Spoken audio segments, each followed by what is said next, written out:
Supreme Commander Azoth of the Hegemony Imperial Fleet stood on the bridge of the inevitable conquest, his 7-foot frame rigid with anticipation. His species had conquered 300 worlds across the galaxy, and primitive Earth would be the next jewel in the hegemony's crown. "Status report," he demanded, his voice echoing in the cavernous command center. "Stealth systems functional, Commander," his first officer replied. "Humans remain unaware of our presence. 20 warships in position. Ground forces prepped for deployment." Azoth's lipless mouth curved into what his species considered a smile. "Commence the standard intimidation protocol. Let's show these mammals what real power looks like." The fleet decloaked in unison, massive warships suddenly appearing in Earth skies above major cities. Their hulls gleamed with an iridescent metal unknown to human science, weapons ports visible and threatening. Azoth waited for the panic, the desperate pleas for mercy that always followed. Instead, his communications officer looked confused. "Sir, we're receiving thousands of transmissions, but they're not from government officials." "Explain," Azoth demanded. "They appear to be from civilians. They're taking images of our ships and sharing them on information networks." Many seem excited. Before Azoth could process this unexpected reaction, his tactical officer interrupted. "Sir, multiple launches detected from Earth's surface. Primitive missiles?" Azoth scoffed. "Raise shields." "No, sir. They're small craft. Hundreds of them.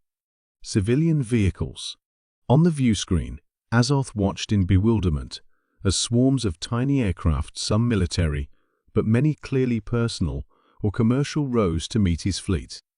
They weren't attacking, they were observing, circling his warships like curious insects. "This is unprecedented," muttered his xenobiologist. "Most species respond with either terror or immediate military action." A priority communication finally came through from something called YouTube, rather than Earth's unified government. "Patch it through," Azoth ordered. The view screen filled with the image of a grinning human female holding a small recording device. Behind her, clearly visible through the window of her small aircraft, was the underside of the inevitable conquest. "What's up, everyone? It's your girl Skylar, coming to you live with the most insane video ever. Actual aliens have shown up, and I'm giving you the exclusive first tour. Don't forget to like and subscribe." Azoth stared in disbelief. "Cut transmission. Prepare the sonic disruptors." Before his crew could comply, another alert sounded. "Sir, our computer systems are experiencing intrusions. Impossible. Our technology is centuries beyond theirs." The tactical officer looked genuinely alarmed. "Sir, the intrusions are coming from thousands of sources simultaneously. Our firewalls are. They're being overwhelmed."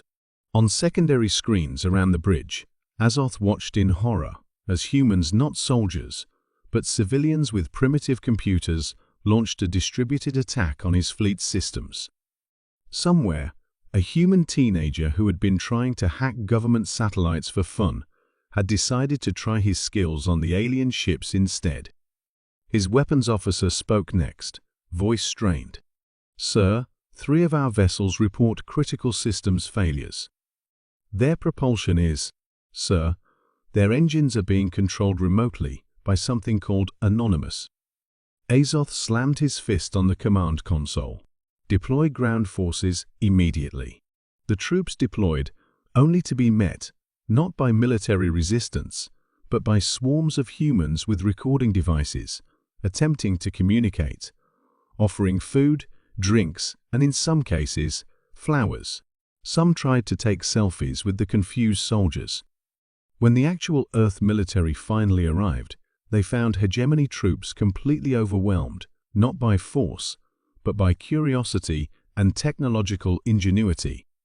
In his final transmission to Hegemony High Command, Supreme Commander Azoth wrote, Retreat immediately. Earth cannot be conquered through conventional means. These humans do not respond to intimidation. They responded to our invasion fleet with excitement, curiosity, and immediate attempts to access our technology. Within hours, civilian hackers had breached our impenetrable systems. He hesitated before adding the final, humiliating conclusion: the humans were expecting us.